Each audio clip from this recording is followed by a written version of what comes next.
മാർക്കിന് നിങ്ങൾ എന്തായാലും പഠിച്ചിരിക്കേണ്ട ഒരു 5 ചോദ്യങ്ങൾ നോക്കിയാലോ? യെസ്, നമുക്ക് എന്ത് ചെയ്യാം, വേഗം വീഡിയോയിലേക്ക് പോവാം. മാക്സിമം ഷെയർ ചെയ്തോ. നിങ്ങൾക്ക് അത്രത്തോളം യൂസ്ഫുൾ ആയിട്ടുള്ള വീഡിയോ ആണ്. നമുക്ക് ഇതിൽ അധികവും ചോദിക്കുക പാഠഭാഗങ്ങളിലെ വരികളായിരിക്കും. അതുപോലെ തന്നെ കഥാപാത്ര നിരൂപണം കർണന്റേതും ചോദിക്കാൻ സാധ്യതയുണ്ട്. അപ്പൊ കൃത്യമായിട്ട് വരികളും അതിന്റെ ആശയങ്ങളും നിങ്ങൾ 5 മാർക്കിന് വേണ്ടി പഠിച്ചു വെക്കുക. അതിന്റെ കൂടെ തന്നെ നമ്മൾ ഓരോ പാഠഭാഗത്തിനും പറയുന്ന ആമുഖം എഴുതിക്കൊണ്ടായിരിക്കണം 5 മാർക്കിന്റെ ഉത്തരം എഴുതേണ്ടത്. ഒരു പേജിന്റെ ഒരു സൈഡ് മുഴുവനും എന്താണ് നിങ്ങൾ 5 മാർക്കിനായിട്ട് എഴുതണം. വേഗം നമുക്ക് എന്ത് ചെയ്യാം, വരികൾ പഠിക്കാം. ഓക്കെ, അപ്പൊ ആദ്യത്തെ ചോദ്യം നോക്കിയേ. നിരവലംബം മമ കുടുംബം ഇനി ആര് പറയുന്നതാണ്? ഹംസം പറയുന്നതാണ്. തനിക്കൊരു ആപത്ത് വന്നപ്പോഴും ഹംസം കുടുംബത്തെ കുറിച്ചാണ് ചിന്തിക്കുന്നത്. മറ്റെന്തെല്ലാം സവിശേഷതകളാണ് ഹംസത്തിനുള്ളത്? അഥവാ ഹംസത്തിന്റെ ഒരു കഥാപാത്ര നിരൂപണം പോലെ തന്നെ എഴുതാൻ വേണ്ടിയിട്ടാണ് പറഞ്ഞത്. അപ്പോൾ ഹംസത്തിന്റെ എല്ലാ സവിശേഷതകളും നമ്മൾ പറഞ്ഞുകൊണ്ട് വേണം 5 മാർക്കിന്റെ ചോദ്യം എഴുതാൻ. ആമുഖമൊക്കെ എഴുതുക. എന്നിട്ട് എന്താണ്, ഇതിലെ ഏറ്റവും പ്രധാനമുള്ള ഒരു കഥാപാത്രമാണ് ഹംസം എന്ന് പറഞ്ഞുകൊണ്ട് നിങ്ങൾ വിശദീകരിക്കാം. നളൻ തന്നെ പിടികൂടിയപ്പോൾ ആപത്തിൽ അകപ്പെട്ടു എന്ന് തിരിച്ചറിഞ്ഞ ഹംസം തന്നെ കുറിച്ച് ഒട്ടും ആശങ്കപ്പെടുന്നില്ല. മരിച്ചുപോയ പിതാവിനെ സ്മരിക്കുന്ന ഹംസം നിരവലംബമാകുന്ന ഇനി എന്താണ്, എന്റെ കുടുംബത്തിന് ആരും ഇല്ലാതെയായി പോകുന്ന അമ്മയെയും ഭാര്യയെയും ഓർത്താണ് വേവലാതിപ്പെടുന്നത്. കുടുംബത്തോട് അതിയായ സ്നേഹം കാത്തു സൂക്ഷിക്കുകയും അത് പ്രകടിപ്പിക്കുകയും ചെയ്യുന്ന ഹംസം രാജാവിന് സംഭവിക്കാൻ പോകുന്ന ദുരിതമോർത്തും ആശങ്കപ്പെടുന്നു. തന്നെ കൊന്നാൽ അങ്ങേക്ക് പലവിധ ദുരിതമുണ്ടാകും എന്ന് പറയുന്നതും അതുകൊണ്ടാണ്. തന്റെ ചിറകുകൾ സ്വർണമല്ലെന്ന സത്യം വെളിപ്പെടുത്തുകയും അതിനുവേണ്ടി എന്നെ കൊല്ലേണ്ടതില്ലെന്നും ചിറകുകൾ കൊണ്ട് അങ്ങേക്ക് ധനികനാകാൻ കഴിയില്ലെന്നും പറഞ്ഞ് നളന് തിരിച്ചറിവുകൾ നൽകുന്നുണ്ട് ഹംസം. തന്നെ ദ്രോഹിക്കാൻ വന്നവരോട് പോലും സ്നേഹവും കാരുണ്യവും കാണിക്കുന്ന മനസ്സിന് ഉടമയാണ് ആര്? നമ്മുടെ ഹംസം എന്ന് പറഞ്ഞുകൊണ്ട് കുടുംബത്തോട് സ്നേഹമുണ്ട്. അതുപോലെ തന്നെ എന്താണ്, സത്യം പറയാനുള്ള, തൻ്റെ ചിറകുകൾ എന്താണ് സ്വർണ്ണമല്ല എന്ന് സത്യം പറയാനുള്ള ധൈര്യമുണ്ട്. അതുപോലെ തന്നെ എന്താണ്, തന്നെ ദ്രോഹിക്കാൻ വന്നവരോട് പോലും സ്നേഹവും കരുണയും കാണിക്കുന്ന ഒരു വ്യക്തിയാണ് ആര്? നമ്മുടെ ഹംസം എന്ന് പറഞ്ഞുകൊണ്ട് നിങ്ങൾക്ക് എഴുതാം. വേണമെങ്കിൽ അതിലുള്ള ഹംസം പറയുന്ന ഏതെങ്കിലും 2 ഡയലോഗൊക്കെ നിങ്ങൾക്ക് എഴുതാവുന്നതാണ്. ക്ലിയർ ആയെന്ന് വിചാരിക്കുന്നു.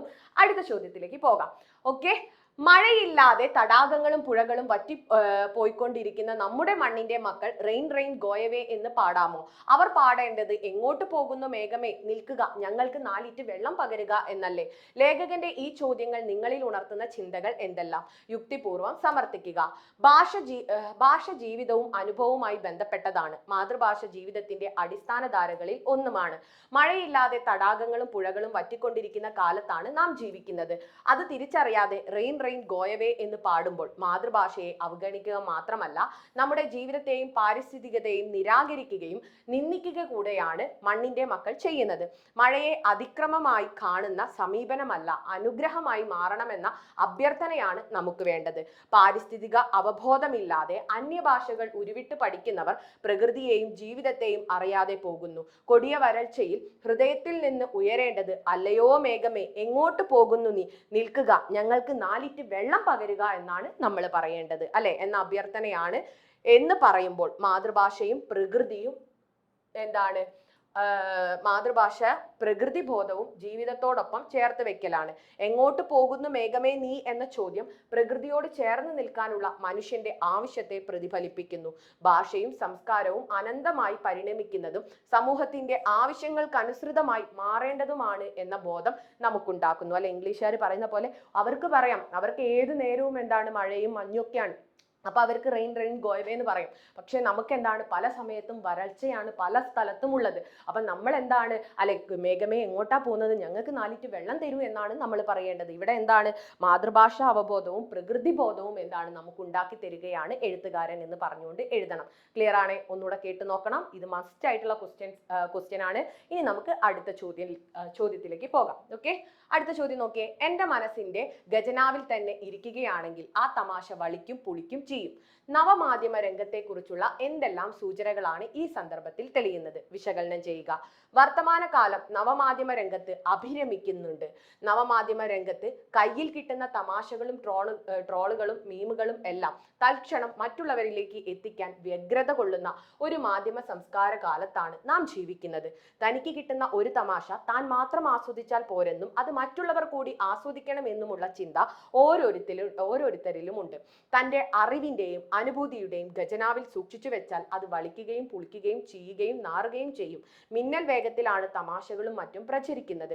അതുകൊണ്ട് തന്നെ കയ്യിൽ കിട്ടുന്നത് ഒന്നും തൻ്റേത് എന്ന് കരുതി കാത്തുവെക്കുന്നതിൽ അർത്ഥമില്ല. സ്രഷ്ടാവ് താൻ അല്ലെങ്കിൽ പോലും അത് മറ്റുള്ളവരിലേക്ക് എത്തിക്കുമ്പോൾ ഒരർത്ഥത്തിൽ അയാൾ സ്രഷ്ടാവായി തീരുന്നു. ഇപ്പൊ എൻ്റെ കയ്യിൽ വേറെ ആരോ ഉണ്ടാക്കിയിട്ടുള്ള ഒരു തമാശ എൻ്റെ കയ്യിൽ കിട്ടി, പക്ഷെ ഞാൻ അതെന്ത് ചെയ്യാണ്, എൻ്റെ മക്കൾക്ക് ഞാൻ അത് അയച്ചു തരാണ്. അപ്പൊ നിങ്ങൾ എന്താ വിചാരിക്കുക, അത് മിസ് അയച്ചു തന്നിട്ടാണ് ഞാൻ വായിച്ചത്, അപ്പൊ അതിന്റെ സ്രഷ്ടാവ് ഞാനായി. ആ രീതിക്കാണ് ഇന്ന് നവമാധ്യമങ്ങൾ മാറുന്നത്. മാത്രമല്ല, അത് കണ്ടും കേട്ടും ആസ്വദിക്കുന്നവർ ആനന്ദിക്കുന്നു എന്ന തിരിച്ചറിവ് അവനവന് ആഹ്ലാദം പകരുന്നു. അത് നിങ്ങളത് ആഹ്ലാദിക്കുന്നുണ്ട് എന്ന് അറിയുന്ന സമയത്ത് ആ ആഴ്ച എനിക്ക് എന്താണ് ഭയങ്കര ഒരു അനുഭൂതിയാണ്. അപ്പം ആഹ്ലാദം നൽകുന്നു. ഒന്നും അധികം ആയുസ്സില്ലെന്നും എത്രയും വേഗം വിനിമയം ചെയ്യുന്നതിനനുസരിച്ച് അത് സൃഷ്ടിക്കുന്ന ആനന്ദവും സൗന്ദര്യവും വർദ്ധിക്കുമെന്ന ചിന്തയാണ് ഈ സന്ദർഭം. ഇത് കുറെ കാലം കഴിഞ്ഞ് അയച്ചു കഴിഞ്ഞാൽ എന്താണ്, അതിലൊരു ത്രില്ലില്ല. അപ്പം എന്താണ് അയക്കുന്നതാണ് ആനന്ദവും അതുപോലെ തന്നെ എന്താണ് സൗന്ദര്യവും എന്നാണ് ഈ ഒരു വരികളുടെ ആശയം. ഒന്നുകൂടെ കേൾക്കണം, ഒന്നുകൂടെ വായിക്കണം, കൃത്യമായിട്ട് ചോദിക്കും. ക്ലിയർ ആണേ? യെസ്. ഇനി അടുത്തത് അന്നന്നത്തെ മോക്ഷം എന്ന ശീർഷകത്തിന്റെ ഔചിത്യം വ്യക്തമാക്കാൻ പറയും. അപ്പൊ നമുക്ക് എങ്ങനെ എഴുതാം? അന്നന്നത്തെ മോക്ഷം എന്ന കവിത സമകാലിക കേരളീയ സമൂഹത്തിന്റെ സവിശേഷമായ നവമാധ്യമ സാംസ്കാരിക മുഖം അവതരിപ്പിക്കുന്നു. മൊബൈലിൽ വന്ന ഒരു തമാശ ആഖ്യാതാവിൽ വരുത്തുന്ന മാറ്റങ്ങളാണ് കവിതയുടെ പ്രമേയം. കവിതയുടെ തലക്കെട്ട് തന്നെ ശ്രദ്ധേയമാണ്. മോക്ഷം എന്ന പദത്തിന് ജീവിത ബന്ധനത്തിൽ നിന്നുള്ള മോചനം, ജ്ഞാനം കൊണ്ട് ആത്മാവിന് കിട്ടുന്ന സ്വാതന്ത്ര്യം എന്നെല്ലാമാണല്ലോ അർത്ഥം, അല്ലെ? മോക്ഷം എന്ന് വെച്ച് കഴിഞ്ഞാൽ എന്താണ്? നമ്മുടെ ആത്മാവിന് കിട്ടുന്ന ശാന്തി, സമാധാനം, ഇതൊക്കെയാണ് അർത്ഥം. അപ്പൊ അന്നെന്ന് വെച്ച് കഴിഞ്ഞാൽ ദിവസം കിട്ടുന്ന ശാന്തി. ഇവിടെ ഓരോ ദിവസവും എന്താണ് നമുക്ക് ഷെയർ ചെയ്യുന്നതിലൂടെ, അല്ലെ, തമാശകള് അതുപോലെ തന്നെ മൊബൈലിൽ വരുന്ന മറ്റു കാര്യങ്ങളൊക്കെ ഷെയർ ചെയ്യുന്നതിലൂടെ നമുക്ക് ലഭിക്കുന്ന എന്താണ് സംതൃപ്തിയെയാണ് ഇവിടെ അന്നന്നത്തെ മോക്ഷം എന്ന് ഉദ്ദേശിക്കുന്നത്. ഓക്കെ. എന്നിട്ടോ, എന്നാൽ കവിതയിൽ സവിശേഷമായ അർത്ഥത്തിലാണ് ആ പദം കൊള്ളുന്നത്. ജീവിതത്തിന്റെ തിക്തതയെയും നൈരന്തര്യത്തെയും തകിടം മറയ്ക്കുന്ന ജീവിത വീക്ഷണമാണ് പുതിയ കാലത്ത് രൂപപ്പെട്ടിട്ടുള്ളത്. പ്രത്യേകിച്ച് പുതുതലമുറയുടെ ജീവിത വീക്ഷണം ആ നിലയ്ക്ക് മാറിപ്പോയിട്ടുണ്ട്.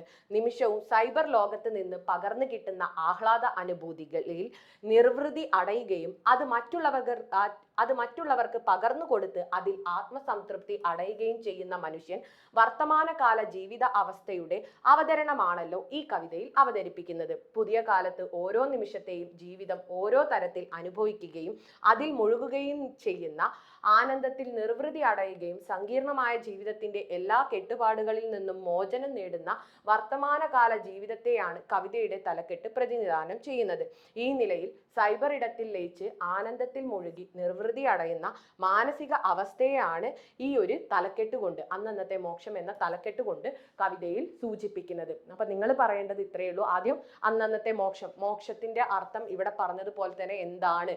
ജീവിത ബന്ധനങ്ങളിൽ നിന്നുള്ള മോചനം, അതുപോലെ തന്നെ ജ്ഞാനം കൊണ്ട് എന്താണ് ആത്മാവിന് കിട്ടുന്ന മോക്ഷം, ഇതൊക്കെയാണ് മോക്ഷത്തിന്റെ അർത്ഥം. എന്നാൽ കവിതയിൽ എന്താണ് വ്യത്യസ്തമായിട്ടുള്ള അർത്ഥത്തിലാണ് ഇത് ഉപയോഗിച്ചിരിക്കുന്നത്. അന്നന്നത്തെ എന്ന് ഉദ്ദേശിക്കുന്ന ദിവസവും എന്താണ് നമ്മൾ സോഷ്യൽ മീഡിയയിലൂടെ ഷെയർ ചെയ്യുന്ന കാര്യത്തിൽ നിന്നും നമുക്ക് കിട്ടുന്ന ആനന്ദത്തെയും നിർവൃതിയെയുമാണ് ഇവിടെ അന്നന്നത്തെ മോക്ഷം എന്ന് ഉദ്ദേശിക്കുന്നത് എന്നുള്ളതൊന്ന് നിങ്ങൾ കൃത്യമായിട്ട് പറയാം. അപ്പോൾ എല്ലാവർക്കും ഈ കാര്യങ്ങൾ ക്ലിയർ ആയി എന്ന് വിചാരിക്കുകയാണ്.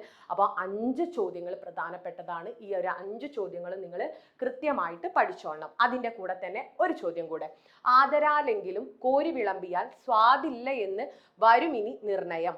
ചൊല്ലുന്നതുണ്ട് കനക്കെ ചുരുക്കി ഞാൻ. മുകളിൽ നൽകിയ കവിവചനങ്ങൾ ഭാഷയുടെ എന്തെല്ലാം സവിശേഷതകളാണ് നൽകുന്നത്? അല്ലെ, നമ്മൾ ചുരുക്കി പറയണം എന്നുള്ളതിലൂടെ എന്തൊക്കെ ആശയമാണ് നൽകുന്നത്? ഭാഷ മറ്റുള്ളവർക്ക് ഹൃദയസ്പർശിയാകുന്ന വിധത്തിൽ പ്രയോഗിക്കണം. ഭാഷ എത്ര ബഹുമാനത്തോടെ കോരി വിളമ്പിയാലും, ഇപ്പൊ ഞാൻ നിങ്ങൾക്ക് ഈ ഒരു കാര്യം ഞാൻ ഒരു അരമണിക്കൂർ, ഇത് ഞാൻ 5 മിനിറ്റിൽ പറയേണ്ട കാര്യം ഞാൻ നിങ്ങൾക്ക് അരമണിക്കൂർ 1 മണിക്കൂർ എടുത്ത് പറയാണ്, ഭയങ്കര ബഹുമാനത്തോടെ ഭയങ്കര സ്നേഹിച്ച്. നിങ്ങൾക്ക് ബോറടിക്കില്ലേ? അപ്പൊ അതെങ്ങനെയാണ്? എത്ര ബഹുമാനത്തോടെ കോരി വിളമ്പിയാലും അത് സുന്ദരമാകില്ലെങ്കിൽ രുചികരവും ഹൃദയസ്പർശിയുമാകില്ല. ഭാഷയുടെ ശക്തിയും സൗന്ദര്യവും തിരിച്ചറിയാതെ പ്രയോഗിക്കുമ്പോൾ അത് മാധുര്യം ഉണ്ടാവില്ല എന്നാണ് നമ്പ്യാരുടെ പക്ഷം. നമ്മുടെ ആശയങ്ങളും വികാര വിചാരങ്ങളും സൂക്ഷ്മമായും സംക്ഷിപ്തമായിട്ടും, നമ്മൾ പറയുന്നത് കൃത്യമായിട്ട് സൂക്ഷ്മമായിട്ടും അതുപോലെ തന്നെ സംക്ഷിപ്തം, അതിൻ്റെ ഒരു എന്താ പറയുന്നത് ക്രോഡീകരണം പങ്കുവെക്കുന്നതിന് യോജിച്ച വിധത്തിൽ ഭാഷ ഉപയോഗിക്കണം. അത് ബാക്കിയുള്ളവർക്ക് മനസ്സിലാകുന്ന രീതിയിൽ നമ്മൾ ഭാഷ പ്രയോഗിക്കണം എന്നാണ് എഴുത്തച്ഛൻ പറയുന്നത്. മിതം, വളരെ മിതമായിട്ടും അല്ലെ സാരവത്ത് അർത്ഥവത്തായിട്ടും അല്ലെ മിതമായും സാരവത്തുമായും പറയുമ്പോഴാണ് ഭാഷയ്ക്ക് ശക്തിയും സൗന്ദര്യവും ഉണ്ടാവുക.